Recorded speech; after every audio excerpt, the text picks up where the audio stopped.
Hello दोस्तों, तो आपका स्वागत है ईडी झारखंड क्लासेस में। और आप लोग के कहने के अनुसार नागपुरी लोक साहित्य जो भुवनेश्वर अनुज का बुक है उसके पूरे बुक का वन लाइनर और एमसीक्यू आ गया है। अब वह क्लास 1, 2, 3, 4, 5 करके टोटल क्लास अपलोड कर दिए जाएंगे। ठीक है, तो आज हम अभी क्लास स्टार्ट करने वाले हैं। नागपुरी लोक साहित्य लोक कथा है ना, उसका वन लाइनर और एमसीक्यू, और फिर क्लास 2 में होगा लोक गाथा का वन लाइनर और एमसीक्यू। यह नए सीरीज से क्लास को स्टार्ट कराया जा रहा है। सो वीडियो को बिना स्किप किए हुए पूरा देखिएगा, ताकि आप अगर जेएसएससी सीजीएल या फिर जेपीएससी या 12th लेवल या 10th लेवल किसी का भी तैयारी कर रहे हो तो वो आपको एग्ज़ाम में बहुत ज़्यादा हेल्प होगा। तो चलिए हम इसी के साथ लोक साहित्य लोक कथा स्टार्ट करते हैं भुवनेश्वर अनुज के बुक से ही। ठीक है, जितने भी इम्पोर्टेंट्स थे पॉइंट थे भुवनेश्वर अनुज के बुक से लोक कथा का और लोक साहित्य का टोटल ले लिए गए हैं और उसका एमसीक्यू बना दिया गया है। तो अच्छे से देखेंगे, है ना, क्योंकि 25 से 30 क्वेश्चन जेएसएससी सीजीएल में जरूर आएंगे ही आएंगे इससे। ठीक है, 25 से 30 क्वेश्चन लोक साहित्य से आना ही आना है, तो इसे रट लेंगे। जितने भी 350 एमसीक्यू हैं उसको रट लीजिएगा, उससे ज़्यादा कभी नहीं आएगा। और वन लाइनर तो ज़रूर ही देखिएगा, तभी एमसीक्यू समझ में ही आएगा। चलिए, क्लास स्टार्ट करने से पहले मैं बता देता हूँ, ये सभी लोग जानते हैं लेकिन कोई अमल में नहीं करते, अमल में नहीं लाते। देख लीजिए कैसे, मेहनत इतनी खामोशी से करो, मेहनत इतनी खामोशी से करो कि कामयाबी शोर मचा दे। यह सब कोई जानता है लेकिन करता कोई नहीं। सो दोस्तों, अगर आप में जुनून है और इस जुनून से, कड़ी मेहनत से इस बार सीजीएल का एक जो सीट है उसे ले ही लेना है ना, ताकि कामयाबी शोर मचा दे। यही के साथ क्लास को स्टार्ट करते हैं। चलिए, आपका आता है नागपुरी लोक साहित्य लोक कथा। ठीक है, दोनों का पॉइंट्स है। उसके बाद लोक गाथा होगा, उसके बाद लोकगीत, वैसे वैसे पहेली मुहावरा कहावत, ऐसी क्लास 6 तक जाएगा और लास्ट में मैराथन क्लास टोटल का आ जाएगा, है ना। चलिए, तो क्लास है, देखिए जो नागपुरी के, है ना, नागपुरी के लोक साहित्य और लोक कथा के बारे में विस्तृत वर्णन किया गया है। यूट्यूब चैनल नेम जो है ईडी झारखंड क्लासेस है भाई आनंद डेल्टा सर। ठीक है, और यह भुवनेश्वर अनुज के पूरे बुक का है। तो चलिए, क्लास आपका यहाँ से स्टार्ट होता है। एक जो इसका मैराथन क्लास है, आप नागपुरी लोक साहित्य सर्च कीजिएगा ना तो सबसे पहले वीडियो आएगा ईडी झारखंड क्लासेस का, तो उसमें नहीं दिख रहा था, उसके चलते ये वीडियो फिर से लाना पड़ा है और इसमें नया ऐड भी हुए हैं। ठीक है, तो चलिए क्लास को स्टार्ट करते हैं। लोक साहित्य जो होता है, लोक कथाओं का महत्वपूर्ण स्थान है। लोक साहित्य में किसका महत्वपूर्ण स्थान है? लोक कथाओं का, है ना। चलिए सेकंड पॉइंट देखते हैं लोक साहित्य का। सर्वप्रथम लोक कथा को जन्म देने का श्रेय किसको है? भारत भूमि को। यह सब प्रश्न आ चुके हैं, सभी प्रश्न जो सभी पॉइंट्स है लोक साहित्य और लोक कथा का, सभी बहुत ही ज़्यादा इंपॉर्टेंट है ना। चलिए नेक्स्ट पॉइंट देखते हैं। ईर्षस फेबुल्स में किसकी कहानियां हैं? ईर्षस फेबुल्स में ईसप की कहानियां हैं, है ना। लोक कथा आदिम युग से प्रारंभ हुई है, यानी कि लोक कथा कब से? नेक्स्ट पॉइंट है, सब पॉइंट है, एक गोल वाला और एक ये है ना, दोनों सब पॉइंट है। ठीक है, तो पॉइंट वाइज पॉइंट कराए जाएंगे, फिर एमसीक्यू कराए जाएंगे, है ना। अगर वीडियो अच्छा लगे तो कमेंट सेक्शन में ज़रूर लिखिएगा, है ना, और अपने दोस्तों के पास शेयर भी कीजिएगा। ठीक है, चलिए नेक्स्ट, यानी कि लोक कथा जो है कब से प्रारंभ हुई है? तो यह आदिम युग से प्रारंभ हुई है ना। चलिए नेक्स्ट पॉइंट देखते हैं। डॉक्टर कुंदनलाल उत्प्रेती को जो है कथा को कितने भागों में अभिव्यक्त किए हैं?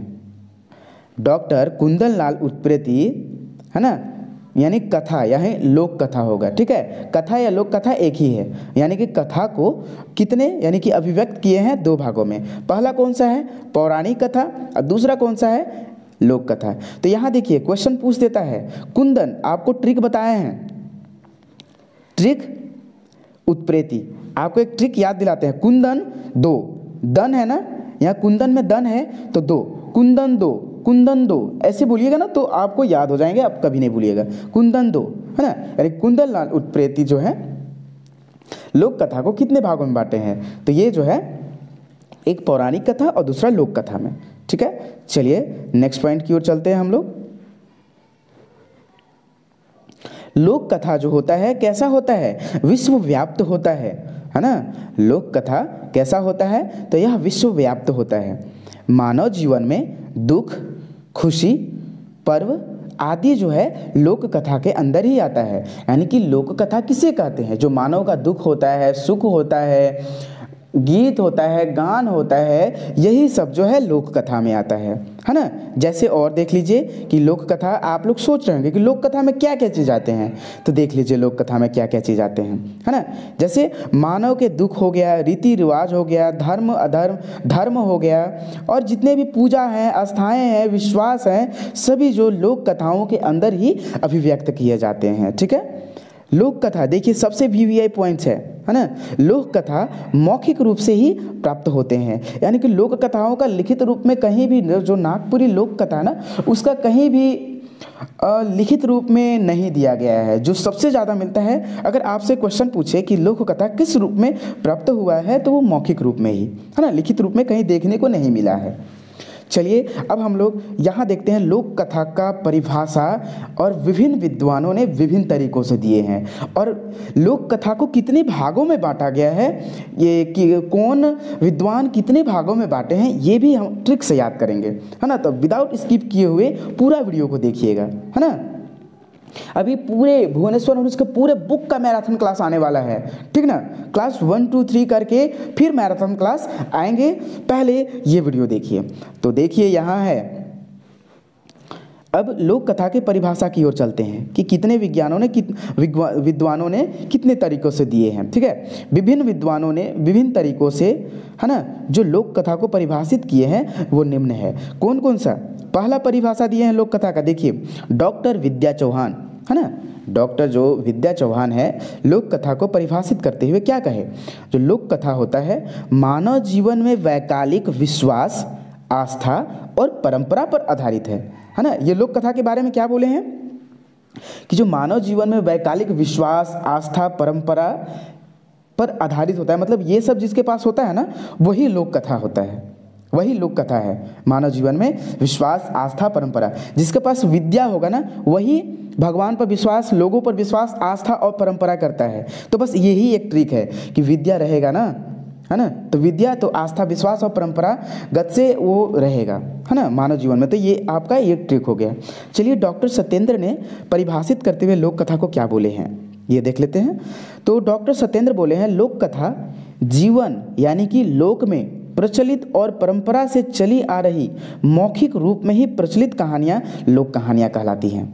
मतलब इनके कहने का मतलब यह है कि जो जीवन में, हम लोग के जीवन में जो परंपरा से चली आ रही है ना मौखिक रूप से लोक कथा, वही लोक कहानियाँ। जैसे जो दादा दादी लोग कथा कहानी सुनाती है ना, जो परंपरागत काल से चली आ रही है मौखिक रूप से, दादा नानी सुनाते रहते हैं ना, वही चली आ रही, वही लोक कहानियाँ कहलाती हैं। यह बात किसने कहा? सत्येंद्र जी ने, है ना। ये बात तो सत्य है, ये सत्येंद्र जी ने। चलिए नेक्स्ट क्या बोला गया है, डॉक्टर सत्यागुप्त ने क्या कहे हैं ये लोक कथा का परिभाषा देते हुए, ये भी चलिए हम लोग देखते हैं। और यह वीडियो कैसा लग रहा है जरूर कमेंट सेक्शन में कमेंट कीजिएगा।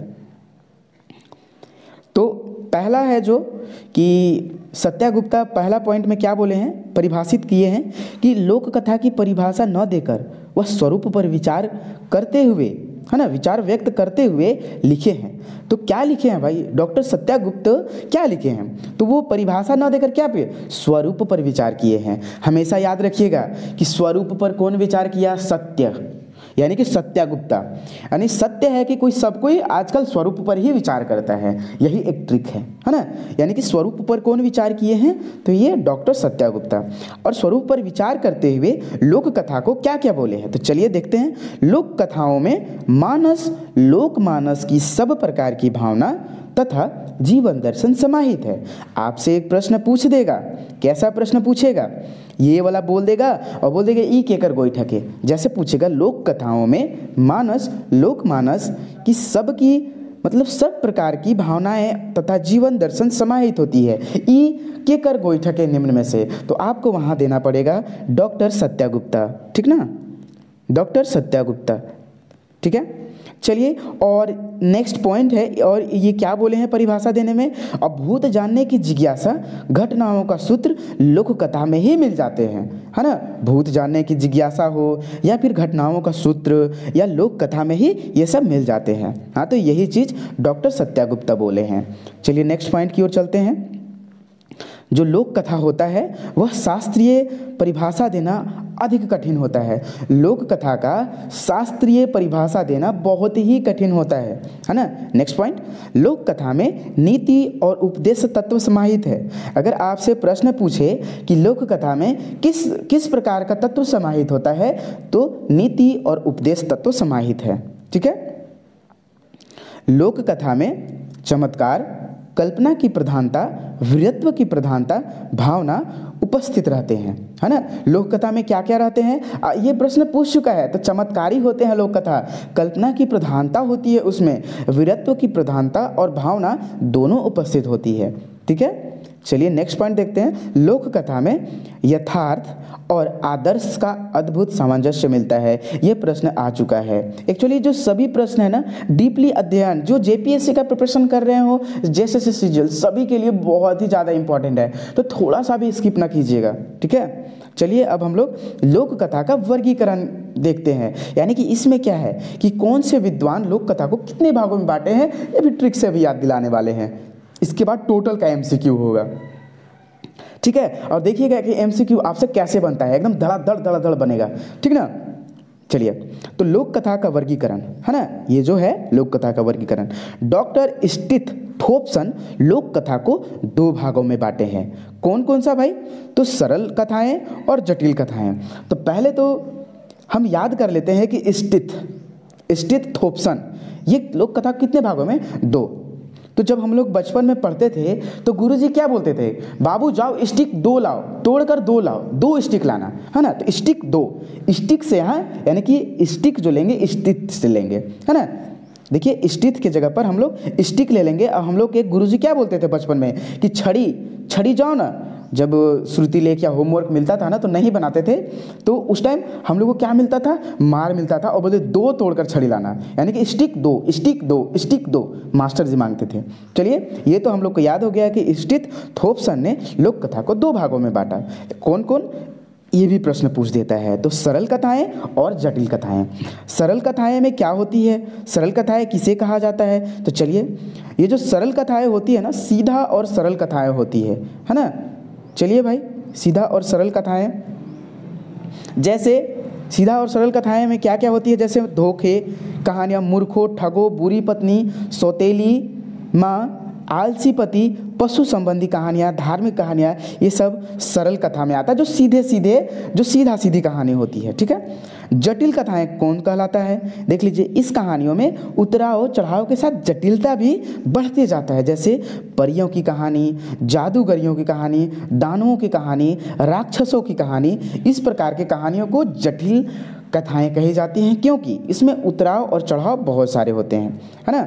चलिए देखिए, ये भी प्रश्न है, बहुत ही भयानक प्रश्न है ये सब तो 1 लाइनर चल रहे हैं कि लोक कथाओं का वर्गीकरण निम्न में से 3 विद्वानों ने किया है।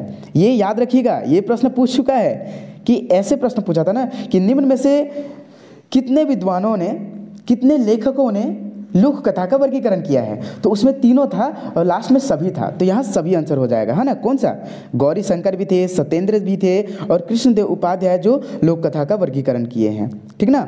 चलिए, यह सब इंपॉर्टेंट प्रश्न है। डॉक्टर सत्येंद्र ने लोक कथा का वर्गीकरण 7 भागों में किया, यानी कि डॉक्टर सत्येंद्र के द्वारा लोक कथा का वर्गीकरण 7 भागों में किया गया। तो भाई याद कैसे करेंगे, तो इसका ट्रिक है स से सत्येंद्र और स से 7, सत्येंद्र 7, सत्येंद्र 7, सत्येंद्र 7।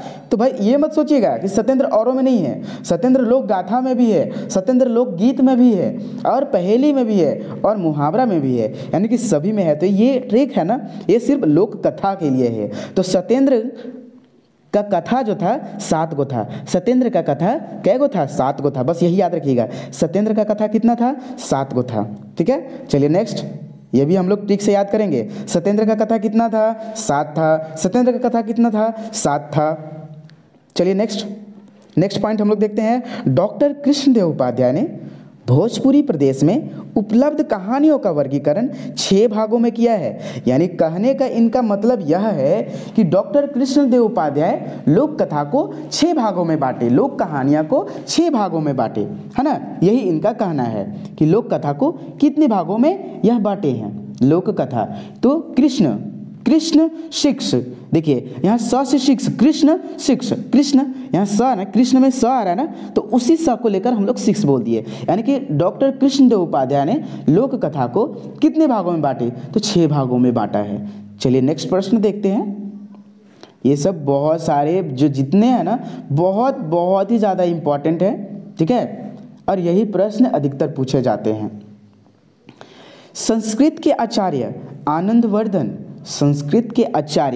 आनंदवर्धन लोक कथा को 3 भागों में बांटा है। कौन कौन सा? परिकथा, सरल कथा और तीसरा जो है खंड कथा, है ना। तो देखिए आनंद जो है, आनंद में सबसे ज़्यादा आनंदवर्धन, तो कितना 3 चीज़ हम लोग को मिल जाएगा लाइफ में, तो हम लोग आनंद ही आनंद। क्या क्या? पैसा, भोजन और रहने का स्थान। जैसे रोटी कपड़ा मकान बोलते हैं ना, तो वही, यानी कि ये 3 चीज़ मिल जाएगा। यानी कि याद करने का बस ये ट्रिक है, रोटी कपड़ा मकान, अगर ये चीज़ मिल जाएगा, कहने का मतलब खाने का भरपूर सामान, कपड़े यानी कि पहनने ओढ़ने घर ये सब में कोई दिक्कत नहीं, और जो है मकान रहने ये सब का कोई नहीं, ये 3 चीज़ मिल जाएगा तो जीवन है सो आनंदित रहेगा, है ना। जीवन कैसा रहेगा? आनंदित रहेगा। तो हम लोग इससे याद करेंगे कि आनंदमय जीवन कैसे रहेगा, जो 3 प्रकार, अगर 3 चीज़ हम लोग के पास हो जाएगा तो आनंद ही आनंद, ठीक है ना। चलिए नेक्स्ट चलते हैं। हरिश्चंद्र आचार्य लोक कथा को 4 भागों में बांटे हैं। कौन कौन सा?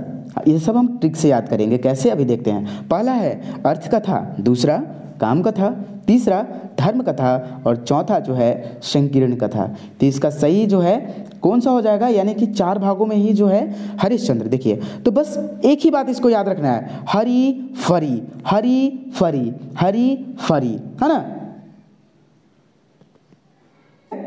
तो बस इसका यानी कि हरि से हो गया हरिश्चंद्र आचार्य और फरी से हो गया फोर, है ना। फोर यानी कि हरिश्चंद्र आचार्य जो है लोक कथा को 4 भागों में बांटे हैं। चलिए नेक्स्ट, पाश्चात्य विद्वानों ने लोक कथा को 4 भागों में बांटा है भाई। पाश्चात्य विद्वानों ने लोक कथा को कितने भागों में बांटा? तो ये 4 भाग कौन कौन से हैं? कल्पित कथा, दूसरा परियों की कथा, तीसरा दानवों की कथा और पौराणिक कथा, है ना। तो चलिए इसको याद कैसे हम लोग करेंगे, है ना, इसको याद कैसे करेंगे, तो चलिए हम लोग देखते हैं। यानी कि 4 भाग। पाश्चात्य, जो पाश्चात्य है ना, पाश्चात्य, तो ये चात्य को हम लोग 4 लेंगे, है ना। तो इसी से 4 हो गया, यानी कि पाश्चात्य ने 4 भागों में लोक कथा को बांटा है। चलिए नेक्स्ट हम लोग देख लेते हैं। भुवनेश्वर अनुज लोक कथा को कितने भागों में वर्गीकरण किया है? पहला है अनुष्ठानिक कर्म, दूसरा महिलाओं का व्रत त्यौहार, पर्व त्यौहार, अवसर पर पूजा, धार्मिक भावना से ओतप्रोत, यही सब जो कहलाते हैं, क्या कहलाते हैं? अनुष्ठानिक कर्म कहलाते हैं, ठीक है। भुवनेश्वर अनुज के द्वारा जो हम लोग का बुक लिखे हैं वो नागपुरी में, जो नागपुरी में अगर पूछे कि नागपुरी में लोक कथा को कितने भागों में बांटा गया है, ये सब विद्वानों के अनुसार 3, 4, 5 जितने भागों में बांटा गया है विद्वानों के अनुसार बांटा गया है। लेकिन नागपुरी में असलियत, नागपुरी में लोक कथा को कितने भागों में बांटा गया है? तो लोक कथा को 7 भागों में नागपुरी में बांटा गया है ना। चलिए तो एक अनुष्ठानिक कर्म तो देख ही लिए जिसमें पूजा ये सब होता है। दूसरा विश्वास कथाएं, जैसे कि लेखक यानी कहानी कहने वाला कहानी पर पूर्ण विश्वास रखता है, ऐसी कहानी को अंग्रेजों ने इटिमोलॉजिकल कहानी कहा जाता है। मतलब इसके कहने का मतलब यह है कि जो भी लेखक कहानी लिखते हैं नागपुरी में वो पूर्ण विश्वास के साथ लिखते हैं। ऐसी कहानी जो पूर्ण विश्वास के साथ लिखते हैं, ऐसी कहानी को वो अंग्रेजी में क्या कहते हैं? एटिमोलॉजिकल कहानियाँ, ठीक है। चलिए तीसरा जो है भुवनेश्वर अनुज के द्वारा जो लोक कथा को बांटा गया है, प्रेमात्मक कथा, प्रेम से संबंधित कथा को और या फिर प्रेम से परिपूर्ण कहानियाँ उपलब्ध होती है इसमें, जैसे भाई बहन का प्रेम, राजकुमार और राजकुमारी का प्रेम का विशुद्ध प्रेम, माँ और पुत्र या पुत्री का वात्सल्य प्रेम, ठीक है। चलिए नेक्स्ट, चौथा हम लोग देखते हैं नीति कथा। जो नीति कथा होता है विशेष उद्देश्य को रख कर रची जाती है, जैसे कि इसका शिक्षा देना, ईसप की कहानियाँ, पाली जातक कथा, कहानियाँ, इस प्रकार की कथा नीति के बोलने से ही यह प्रतीत होता है कि वह शिक्षा दे रहा है ना। चलिए नेक्स्ट, मनोरंजन कथा, जो दादा दादी नाना नानी कहानियाँ, चमत्कार प्रधान कलीनता होती हैं, जिसकी कथा होती हैं, जादूगर की कथा, ये सब जो होती है ना, ये सब कहलाती है मनोरंजन की कथा। सामाजिक कथा, जो सामाजिक बुराइयां समाज में व्याप्त कुरीतियों को दर्शाता है, सामाजिक कथाएं कहलाती हैं। अब बाल कथाएं किससे कहा जाता है? बालकों के मनोरंजन कथा को बाल कथाएं, जैसे मैना और बूट। ठीक है। पंडित राम नरेश त्रिपाठी क्या बोले हैं लोक कथा के बारे में? तो चलिए, या फिर लोक साहित्य के बारे में, तो यही हम लोग अभी पढ़ेंगे। क्या बोले हैं भाई ये? तो इनके बारे में भी हम लोग चलिए पढ़ लेते हैं, है ना। तो ये जो बोले हैं पंडित राम नरेश त्रिपाठी जो बोले हैं, फोक के लिए ग्राम शब्द का उपयोग किए हैं। देखिए, जितने भी इसमें वन लाइनर कराए जा रहे हैं सभी बहुत ही ज़्यादा इंपॉर्टेंट है ना। VBI इंपॉर्टेंट क्वेश्चंस है ना। यानी कि राम नरेश त्रिपाठी फोक के लिए ग्राम शब्द का उपयोग किए हैं, ठीक है ना। दूसरा क्या किए हैं? गीतों का नामकरण ग्राम गीत से किया है। यानी कि जो राम नरेश त्रिपाठी हैं वह नागपुरी जो गीतों का जो है नामकरण ग्राम गीत से शुरू किए हैं, क्योंकि गीत गांव की संपत्ति है, शहरों में यह प्रवासी है, जन्मे नहीं है। अगर आपसे ये कथन पूछ दिया कि गीत गांव की संपत्ति है, शहरों में यह प्रवासी है और जन्मे नहीं है, यह कहकर कोई ठके, तो यह पंडित राम नरेश त्रिपाठी का कहा हुआ बात है। ये सब नोट कर लीजिएगा या फिर PDF निकलवा लीजिएगा। लेकिन मेरे तरफ से आप क्या कीजिएगा कि सबसे बेस्ट रहेगा आप लोग के लिए, या तो 2 का स्पीड बढ़ाकर वीडियो देख लीजिए या फिर वीडियो को देखकर अपने खुद से नोट्स बनाएं। हम ज़्यादा PDF को प्रिफर नहीं करेंगे, क्योंकि PDF अगर उतना आपको नॉलेज नहीं हो पाएगा, है ना। मान लीजिए कि आप वही PDF को अपने हाथों से लिखते हैं ना, तो बहुत सारा क्वेश्चंस है कि आपको लिखते लिखते याद हो जाएंगे, है ना। तो ज़्यादा प्रिफर कीजिएगा, ज़्यादा पॉसिबल हो सके तो लिखने का प्रयास कीजिएगा, PDF पर ज़्यादा मत ध्यान दीजिएगा, है ना। और पढ़ने पर, याद करने पर ध्यान दीजिएगा, ठीक है। और वैसे भी आप PDF मांगिएगा तो मुझे देने में क्या है, वो तो हम दे ही देंगे, लेकिन आपके लिए क्या अच्छा रहेगा ये हम बात बता रहे हैं, है ना। चलिए, तो नेक्स्ट पॉइंट क्या है?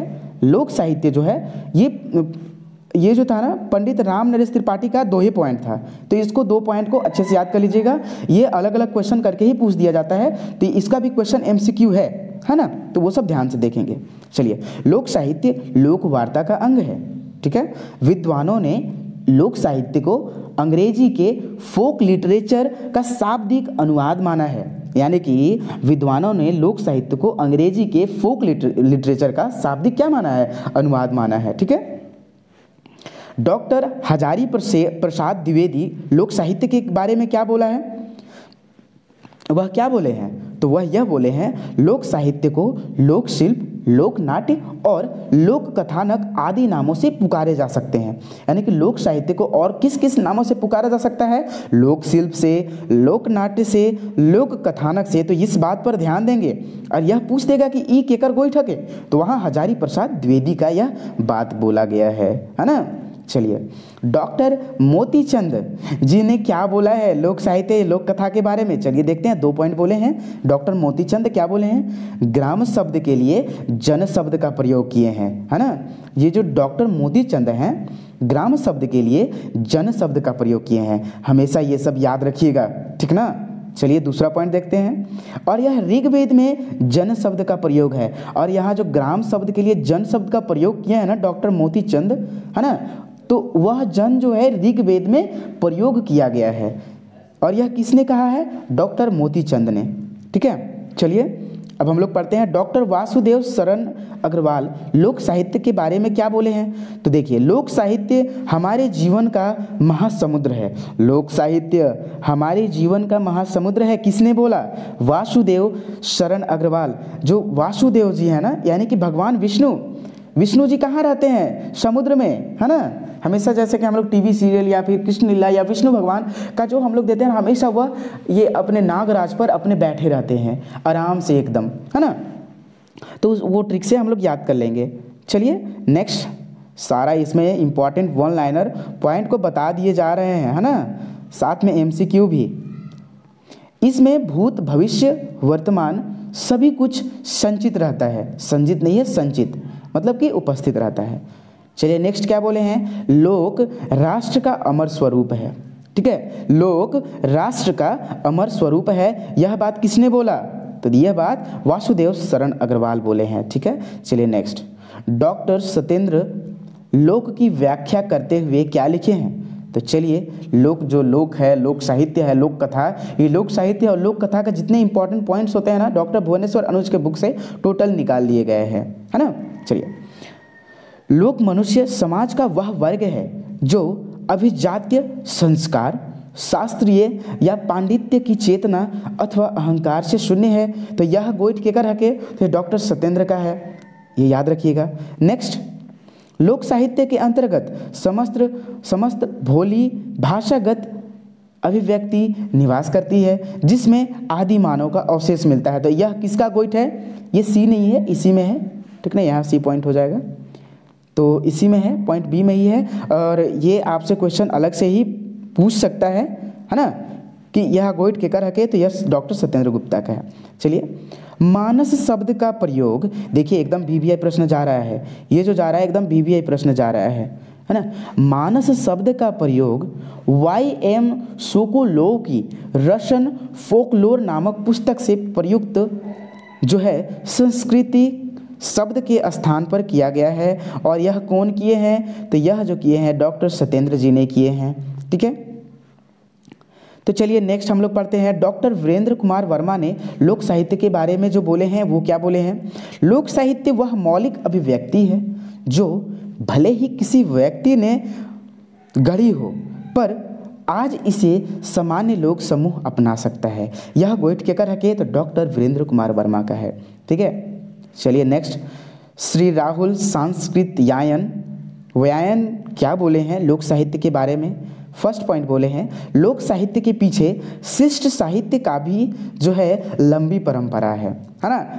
लोक साहित्य के पीछे शिष्ट साहित्य भी एक लंबी परंपरा है, यह बात किसने बोला, राहुल संस्कृत व्यायन, है ना। चलिए, और यह इन्होंने सेकंड पॉइंट क्या बोला है, लोक साहित्य शिष्ट साहित्य से बड़ी होती है ना, लोक साहित्य जो है शिष्ट साहित्य से बड़ी होता है, यह बात कौन बोले हैं, वही संस्कृत यायन, है ना। चलिए नेक्स्ट पॉइंट, शिष्ट साहित्य भी लोक साहित्य की ही उपज है ना, शिष्ट साहित्य भी लोक साहित्य की ही उपज है, यह बात तो बोले हैं। चलिए, भुवनेश्वर अनुज के द्वारा लोक साहित्य के बारे में जो बोला गया है, जो परिभाषा दिया गया है, वो चीज़ हम लोग देखते हैं, है ना। लोक साहित्य समूह द्वारा स्वीकृत व्यक्ति की परंपरागत मौखिक कर्म से पाई वह वाणी है जिसमें लोकमानस संग्रहित रहता है। अगर आपसे क्वेश्चन पूछ दे कि लोक साहित्य समूह द्वारा स्वीकृति व्यक्ति की परंपरागत मौखिक कर्म से पाई गई वह वाणी है जिसमें लोकमानस संग्रहित रहता है, ई गोइठ केकर है, तो आपको आंख मूंद के भुवनेश्वर अनुज का मारना है। ठीक है, चलिए नेक्स्ट पॉइंट क्या बोले हैं, आदि मानव के मस्तिष्क की सीधी तथा सच्ची अभिव्यक्ति ही लोक वार्ता तथा लोक साहित्य कहलाता है, तो यह बात किसने बोला, वही भुवनेश्वर अनुज ने बोले हैं। ठीक है, चलिए नेक्स्ट पॉइंट की ओर देखते हैं, यह भुवनेश्वर अनुज के द्वारा नहीं, ये अलग ही पॉइंट आ गया है ना। लोक साहित्य का क्षेत्र व्यापक और विस्तृत होता है, लोक साहित्य का क्षेत्र कैसा होता है, व्यापक और विस्तृत होता है। चलिए नोट देखते हैं, इसके लोक साहित्य के अंतर्गत जैसे कि नाचना, गाना, हंसना, खेलना, कूदना जन्म से मृत्यु तक आता है। ठीक है, चलिए नेक्स्ट पॉइंट देखते हैं हम लोग, पंडित रामनरेश त्रिपाठी लोक साहित्य के बारे में क्या बोले हैं, तो यह जो बोले हैं फर्स्ट पॉइंट बोले हैं, ए लोक साहित्य को ग्राम साहित्य माना है। तो पहला क्वेश्चंस आ चुका है, क्वेश्चंस पूछता है ऐसे कि लोक साहित्य को ग्राम साहित्य निम्न में से कौन विद्वान कौन लेखक माना है, ऐसे प्रश्न पूछ दिए जाते हैं, तो पंडित रामनरेश त्रिपाठी। ठीक है, लोक साहित्य जन साधारण का साहित्य और लोक कल्याण के लिए लिखा जाता है। लोक साहित्य क्यों लिखा जाता है, तो जन साधारण का साहित्य और लोक कल्याण के लिए लिखा जाता है ना। चलिए नेक्स्ट पॉइंट की ओर चलते हैं हम लोग, भुवनेश्वर अनुज नागपुरी लोक साहित्य का विभाजन 8 भागों में किए हैं, यानी कि लोक साहित्य वहाँ लोक कथा, यानी भुवनेश्वर अनुज ने नागपुरी में लोक कथा को 7 भागों में बांटा, लेकिन भुवनेश्वर अनुज ही ने नागपुरी को लोक साहित्य का विभाजन जो है 8 भागों में किया, जो निम्न है। पहला है लोकगीत, लोक गाथा, देख लीजिए कौन कौन से हैं, और यही हम लोग के पूरे जो डॉक्टर भुवनेश्वर अनुज के बुक है यही हम लोग को पढ़ना है उसमें, ठीक ना। तीसरा है पहेलियाँ, चौथा है कहावतें, ई है, पांचवा है लोक कहानियाँ, छठा मुहावरे, और सातवां मंत्र, और आठवां लोक कथा। तो इतने जो है नागपुरी लोक साहित्य में हम लोग को इतने ही सारे चैप्टर पढ़ने हैं और टोटल पढ़ने हैं, लेकिन मंत्र इसमें सीजीएल के लिए नहीं पढ़ना है। लेकिन सीजीएल में भी मंत्र से कभी कभी क्वेश्चन पूछ दिए जा चुके हैं, तो ऐसा ना नेगलेक्ट कीजिएगा, क्योंकि देख लीजिए लैब असिस्टेंट का जो एग्ज़ाम हुआ है 8 दिसंबर 2022 को, 12 बोला था कि ग्रेजुएशन का सिलेबस के अनुसार पूछा जाएगा, लेकिन पूछ दिया क्या चीज़, पूछ दिया वो 11-12 का जो बेसिक कंसेप्ट होता है ना, वो क्वेश्चन पूछे गए हैं, है ना। तो ये सब ध्यान देंगे, ऐसा नहीं है कि जो बोला है वही सिर्फ प्रश्न पूछेगा, JSSC है, कुछ भी प्रश्न पूछ सकता है, तो इस बात पर ध्यान देंगे। एक वीडियो हम इसका भी बनाएंगे, है ना। चलिए नेक्स्ट टॉपिक पढ़ते हैं। अब क्या पढ़ते हैं, देखिए नेक्स्ट पॉइंट, नागपुरी साहित्य को जो होता है ना, दो धाराएं होती है, कौन कौन सा, जो निम्न है। पहला है लोक साहित्य और दूसरा शिष्ट साहित्य। अब लोक साहित्य और शिष्ट साहित्य में अंतर, तो पहले तो हम लोग को उसको जानना पड़ेगा कि लोक साहित्य क्या कहलाता है और शिष्ट साहित्य क्या कहलाता है। तो चलिए हम लोग जानते हैं कि लोक साहित्य, तो लोक साहित्य किसे कहते हैं, तो जो मौखिक परंपरा से प्राप्त दीर्घकालिक तक स्मृति के बल पर चलते हुए गीत और कथानक लोक साहित्य कहा जाते हैं। मतलब जो मौखिक परंपरा से चली आ रही है ना, उसको लोक साहित्य कहा जाता है। सिंपल सी, लोक साहित्य अलिखित, है ना, अलिखित यानी कि मौखिक परंपरा से प्राप्त साहित्य होता है, ठीक है। और शिष्ट साहित्य क्या होता है, हस्तलिखित, मतलब लिखित होता है, वो मौखिक नहीं होता है, मुद्रित होती है। हस्तलिखित का मतलब होता है हाथ से लिखना, छपा हुआ, पेपर में छपा हुआ, न्यूज़ में छपा हुआ, ये सब जितने जैसे रेडियो टीवी ये सब शिष्ट साहित्य में आते हैं, है ना। तो चलिए इतने सारे तो हुआ प्रश्न, और चलिए इसका हम लोग तीसरा पॉइंट देखते हैं, है ना। तीसरा पॉइंट क्या है कि जैसे कि शिष्ट साहित्य और किसे कहते हैं, वीडियो द्वारा प्रसारित होती है या फिर प्रसारित किया जाता है, तो इसको हम लोग शिष्ट साहित्य कहते हैं, ठीक है। वीडियो अगर अच्छा लगे तो ज़रूर चैनल को सब्सक्राइब कीजिएगा, लाइक कीजिएगा।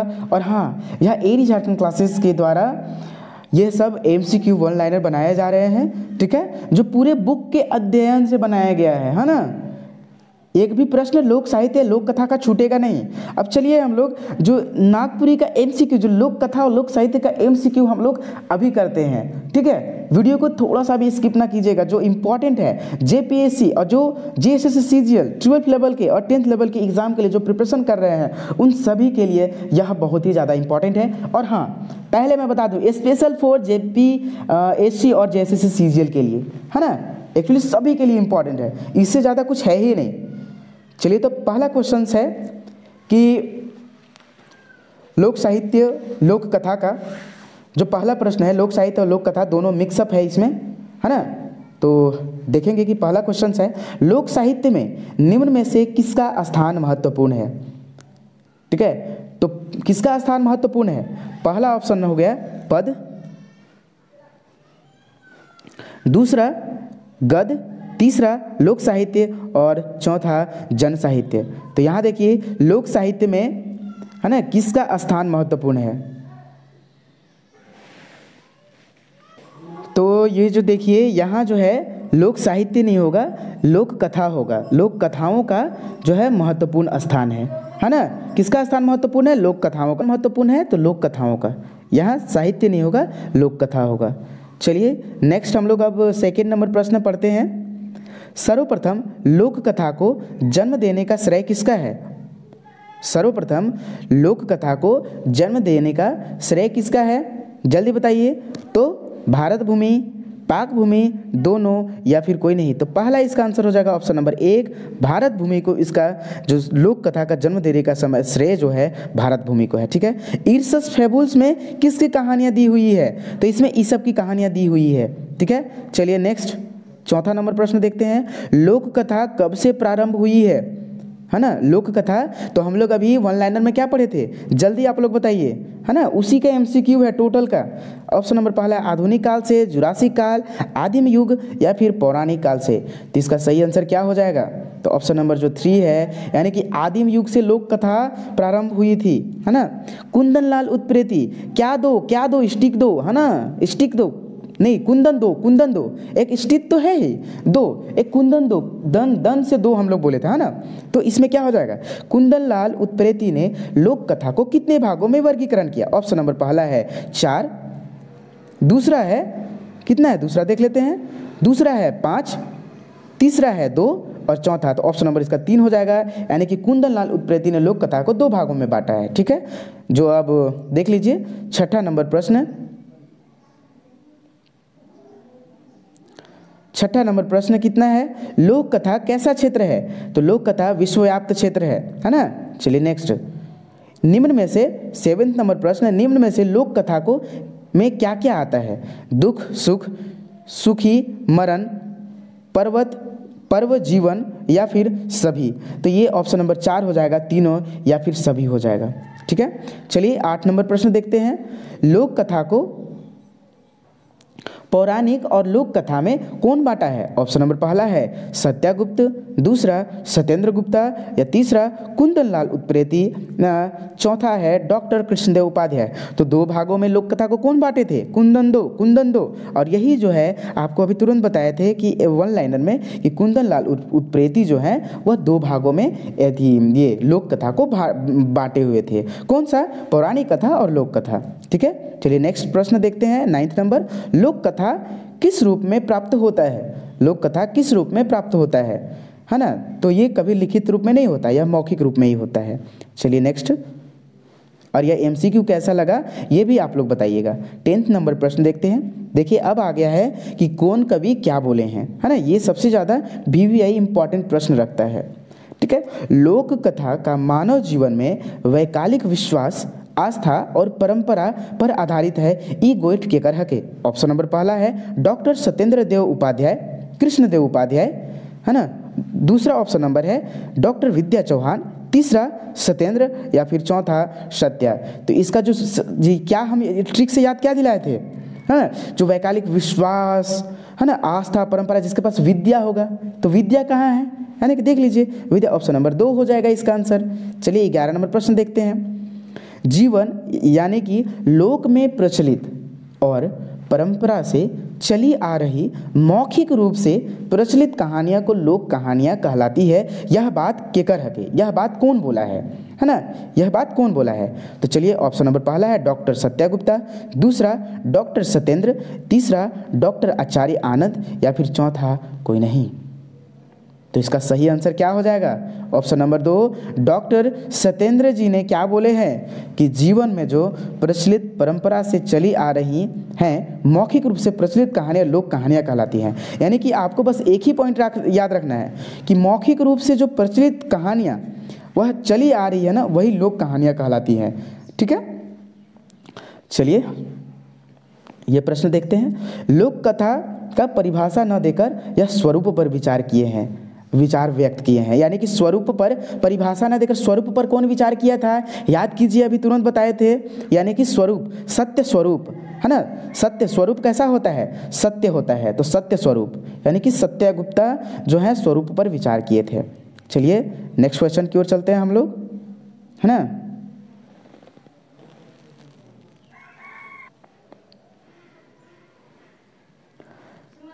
तो चलिए अभी हम नेक्स्ट क्वेश्चन की ओर चलते हैं। ठीक है, चलिए 13 नंबर प्रश्न देखते हैं, लोक कथा में मानस यानी कि मानस, लोक मानस सब प्रकार की भावना और जीवन दर्शन समाहित है, ठीक ना, और इसमें बहुत नहीं है भूत जानने की जिज्ञासा है, ई केकर गोइठा के, है ना। तो अभी तुरंत हम लोग 1 लाइनर में पढ़े थे, बताइए किसका आंसर हो जाएगा। तो ऑप्शन नंबर जो है सत्यागुप्ता का इसका आंसर हो जाएगा, यानी कि भूत जानने की जो जिज्ञासा था वह सत्यागुप्ता में था। ठीक है, चलिए नेक्स्ट प्रश्न देखते हैं, लोक कथा में किसकी परिभाषा देना एकदम अति कठिन था, है ना।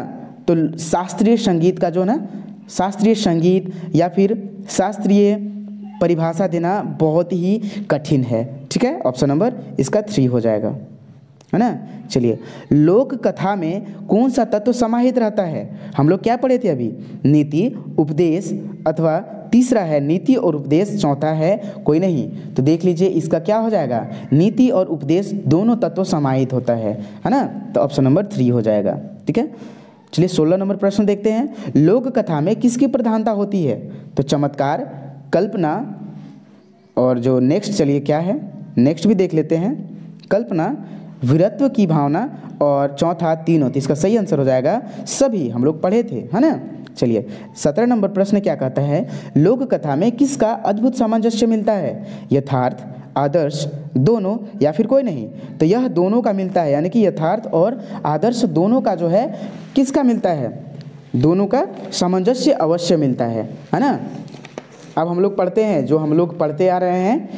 नेक्स्ट प्रश्न देखिए, 18 नंबर प्रश्न क्या बोलता है कि डॉक्टर स्टीथ थॉम्पसन ने लोक कथा को कितने भागों में वर्गीकरण किया? ऑप्शन नंबर पहला है 4, दूसरा 3, तीसरा 2 और चौथा 6। तो इसका सही आंसर क्या हो जाएगा? सही आंसर हो जाएगा स्टिक 2। स्टिक से हम लोग स्टिक याद करेंगे, और स्टिक मास्टर जी 2 मांगते हैं, स्टिक 2 लाया है तो तोड़ के, है ना, ऐसे बोलते ना। तो स्टिक 2, तो स्टिक दे दिया यानी कि 2, यानी कि ऑप्शन नंबर इसका 3 हो जाएगा, यानी 2 आंसर हो जाएगा। स्टिक थॉम्पसन ने लोक कथा को 2 भागों में बांटा है। ठीक है, 19 नंबर, किसने लोक कथा को पहला सरल कथा और दूसरा जटिल कथा में वर्गीकरण किया है ना? तो कौन? स्टीथ थॉम्पसन, ऑप्शन नंबर 3। चलिए नेक्स्ट 20 नंबर प्रश्न देखते हैं। लोक कथा का वर्गीकरण निम्न में से कौन कौन किया है ना? लोक कथा का वर्गीकरण निम्न में से कौन कौन किया है? चलिए देखते हैं। तो देखिए आपसे प्रश्न पूछे थे और वो प्रश्न आ ही गया।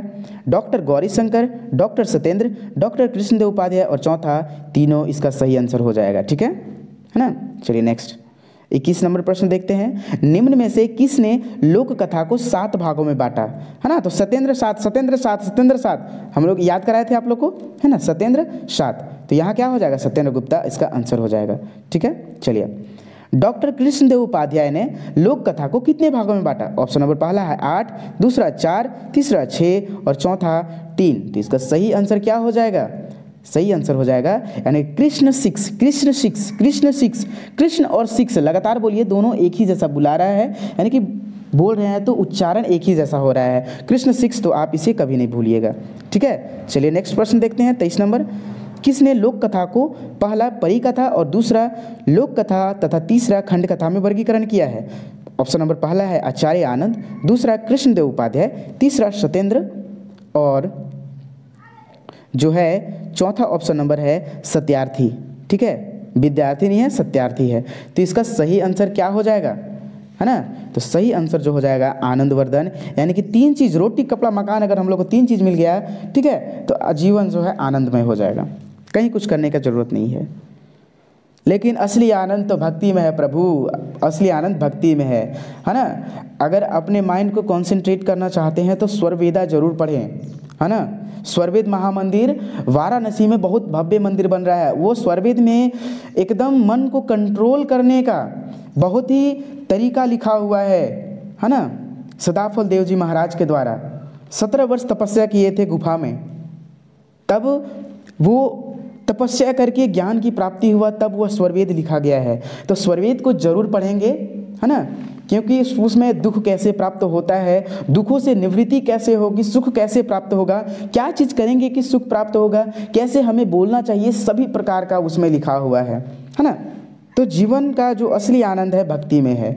चलिए, आचार्य आनंद ने लोक कथा को कितने भागों में बांटा है? हम लोग को गृहस्थ संत बनना है, ठीक है ना, घर का काम करते हुए भक्ति करना है। ऑप्शन नंबर पहला है 4, दूसरा 3, तीसरा 5 और चौथा हो गया 6 आनंदवर्धन, यानी कि 3। इसका आंसर जो हो जाएगा ऑप्शन नंबर 2, यानी कि 3 भागों में यह लोक कथा को बांटे हैं। ठीक है, हरिश्चंद्र, हरिफरी, याद आया कि नहीं ट्रिक? हरिफरी, हरिश्चंद्र आचार्य ने लोक कथा को कितने भागों में वर्गीकरण किया, है ना। तो देखिए हरिफरी 4 से 4 यानी कि 4 भागों में बांटे हैं। ठीक है, पाश्चात्य, चात्य से हम लोग क्या लिए थे? 4 लिए थे, पाश्चात्य। नेक्स्ट 26 नंबर प्रश्न, पाश्चात्य ने लोक कथा को कितने भागों में बांटा? तो हम लोग चात्य से 4 लिए थे, तो 4 भागों में उन्होंने बांटा था। ठीक है, चलिए नेक्स्ट क्वेश्चन। भुवनेश्वर अनुज द्वारा नागपुरी में लोक कथा को कितने भागों में बांटा गया है ना? तो हम बताए थे कितने भागों में, तो 7 भागों में कि 8 भागों में, जल्दी कमेंट सेक्शन में कमेंट करेंगे, है ना। कितने भागों में बांटा गया है? तो यह जो बांटा गया है भुवनेश्वर अनुज के द्वारा 7 भागों में बांटा गया है ना। ऑप्शन नंबर इसका 4 हो जाएगा, ठीक है। चलिए नेक्स्ट क्वेश्चन, 28 नंबर प्रश्न चलिए देखते हैं। 28 नंबर प्रश्न क्या बोलता है कि जो है मैना और बूट किस तरह की कथा कहानियाँ हैं, है ना। किस तरह की कथा कहानियाँ हैं? तो साहसिक कथा, प्रेमात्मक कथा, बाल कथा या भाग्य कथा। तो इसका जो है ऑप्शन नंबर 3 यानी कि इसका बाल कथा आंसर हो जाएगा, ठीक है। नेक्स्ट क्वेश्चन की ओर चलते हैं। कंगन और चूड़ी किस प्रकार की कथा है? ऑप्शन नंबर पहला है बाल कथा, दूसरा भाग्यवाद, तीसरा प्रेमात्मक कथा। देख लीजिए ये जो कंगन और चूड़ी है किस प्रकार की कथा है? तो ये प्रेमात्मक कथा है। देखिए तो नेक्स्ट क्वेश्चन की ओर चलते हैं। दुसुट भेड़ा किस तरह की लोक कथा है? साहसिक, प्रेमात्मक, विविध या फिर कोई नहीं। तो इसका आंसर हो जाएगा ऑप्शन नंबर 4। देखिए कोई नहीं यानी कि तो इसका आंसर क्या हो जाएगा? तो यह पशु पक्षी संबंधी कहानियां हैं, ठीक है। जय मुहूर्त परी किस प्रकार की लोक कथा है? जो जय मुहूर्त परी है किस प्रकार की लोक कथा है? पहला ऑप्शन नंबर विविध कथा, दूसरा क्या है साहसिक कथा, तीसरा परी की कथा या चौथा कोई नहीं। तो जो जयमुहूर्त परी है वह परी कथा है ना। ऑप्शन नंबर 3 परी कथा। हंस राज घोड़ा मुख बोलता हीरा मन तोता, मुख बोलता हीरा मन तोता। देखिए यहाँ जो प्रश्न है एक छूट गया है, ठीक ना। तो ये जो प्रश्न है हंस राज घोड़ा और मुख बोलता हीरा मन तोता। तो ये जो है साहसिक कथा है ना। ये किस प्रकार की कथा है? तो यह साहसिक कथा है, ठीक है। चलिए नेक्स्ट, बेलपैत रानी किस प्रकार की कथा है? ठीक है, बेलपैत रानी किस प्रकार की कथा है? जल्दी बताइए। ऑप्शन नंबर पहला है साहसिक कथा, दूसरा प्रेम की कथा या फिर चौथा विविध कथा। तो ये जो सब कहानियाँ हैं किस प्रकार की कहानियाँ हैं? तो ये जो है विविध कथा में आती है। बेलपत रानी की कथा जो है विविध कथा में आता है। ये जो 4 से 5 6 क्वेश्चंस का है ना, इसको याद कर लीजिएगा। ये क्वेश्चंस आ जाते हैं। इसका तो पूरा भाई का खेल बहुत कहानी है, एक टोटल तो आएगा नहीं, बिकॉज ये चीज़ याद कर लीजिएगा। भाई का खेल किस प्रकार की कथा है? ऑप्शन नंबर पहला है भाई कर्मवाद, दूसरा साहसिक कथा, तीसरा विविध कथा, चौथा तो ये भाग्य और कर्मवाद का कथा है। ऑप्शन नंबर पहला। फेयरी टेल्स में किसने लिखा है? फेयरी टेल्स किसके द्वारा लिखी गई है? ऑप्शन नंबर पहला है ग्रीम, दूसरा फ्रेजर, दोनों या फिर कोई नहीं। तो इसका सही आंसर क्या हो जाएगा, है ना? इसका सही आंसर क्या हो जाएगा 35 का? तो 1 हो जाएगा, ग्रीम लिखे हैं, है ना। चलिए, ग्रीम कहाँ के वैज्ञानिक थे? ऑप्शन नंबर पहला है जापान, दूसरा चाइना, तीसरा जर्मनी, चौथा आइसलैंड। तो इसका जो सही आंसर है क्या हो जाएगा? ऑप्शन नंबर 3 यानी कि वह जर्मनी के थे, ठीक है। फेयरी टेल्स में किस तरह की कहानियाँ पाई जाती हैं? सुंदर कन्या, डायन, दानव, ये सभी प्रकार की कथाएं पाई जाती हैं, ठीक है। फेयरी टेल्स परी कथा को लैटिन भाषा में क्या कहा जाता है? फैटुम कहा जाता है, ठीक है, फैटुम कहा जाता है ना। फेयरी टेल्स में फैटुम का क्या अर्थ है? फेयरी टेल्स में फैटुम का क्या अर्थ है? चलिए देखते हैं फैटुम का क्या अर्थ है।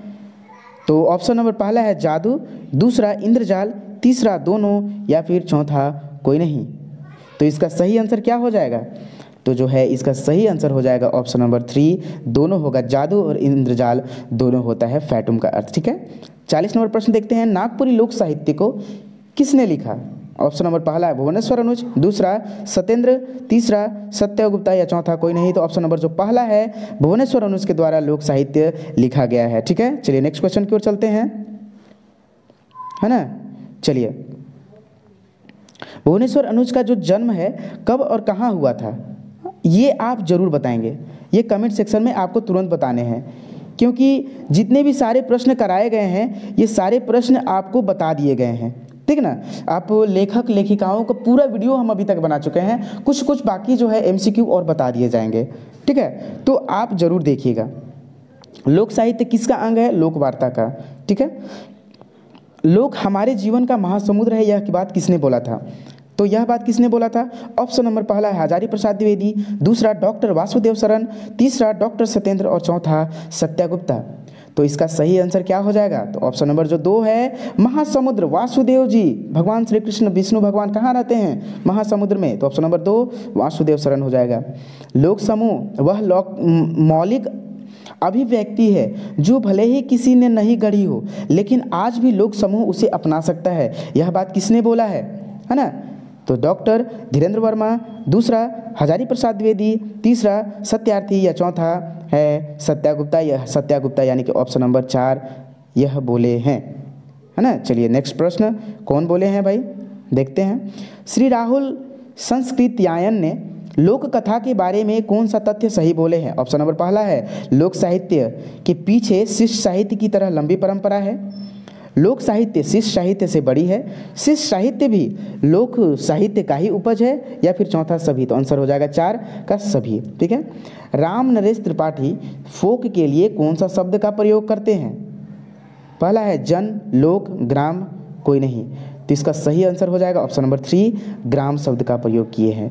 ठीक है, गीत गांव की संपत्ति है, शहरों में यह प्रवासी है, किसने कहा? है ना, गीत गांव की संपत्ति है, यह शहरों की में यह प्रवासी है, यह किसने कहा? ठीक है, तो ये किसने कहा? तो यह राम नरेश त्रिपाठी जी ने बोले हैं। ठीक है, डॉक्टर मोतीचंद्र ग्राम के लिए कौन सा शब्द का प्रयोग किए हैं? ठीक है, डॉक्टर मोतीचंद्र ग्राम के लिए कौन सा शब्द का प्रयोग किए हैं? फोक, जन, सफल या फिर तीनों? तो जो है इसका आंसर हो जाएगा ऑप्शन नंबर 3, ऑप्शन नंबर 2 जन का प्रयोग किए हैं। ठीक है, चलिए नेक्स्ट, ऋग्वेद में कौन सा शब्द का प्रयोग हुआ है? ऋग्वेद में कौन सा शब्द का प्रयोग किया गया है? जन, ग्राम, लोक, लोकजन है। तो पहला होगा इसका आंसर जन्य का। ठीक है, जन का प्रयोग जो है ऋग्वेद में किया गया है। लोक मनुष्य समाज का वह वर्ग है जो अभिजात्य संस्कार, शास्त्रीय और पांडित्य का, यहाँ का है, पांडित्य की चेतना अथवा अहंकार से शून्य है। यह जो है किस व्यक्ति ने कहा है? ऑप्शन नंबर पहला है डॉक्टर सत्य, दूसरा वासुदेव शरण, तीसरा हजारी प्रसाद द्विवेदी और चौथा जो आंसर है डॉक्टर सत्येंद्र गुप्ता। तो इसका सही आंसर जो है क्या हो जाएगा? इसका सही आंसर क्या हो जाएगा 50 का? ऑप्शन नंबर 4 जो है इसका सही आंसर हो जाएगा ऑप्शन नंबर 4 सत्येंद्र गुप्ता। ठीक है, लोक साहित्य समूह द्वारा स्वीकृत व्यक्ति की परंपरागत मौखिक रूप से ही पाई वह वाणी है जिसमें लोकमानस संग्रहित रहता है ना। ई गोइट केकर हके, यहाँ ये नहीं होगा, मिसप्रिंटिंग हो जाता है, यह गोइट केकर हके। ठीक ना, तो लोक साहित्य समूह द्वारा स्वीकृति व्यक्तित्व की परंपरागत मौखिक रूप से पाई वह वाणी है जिसमें लोकमानस संग्रहित रहता है, ई गोइट केकर हके।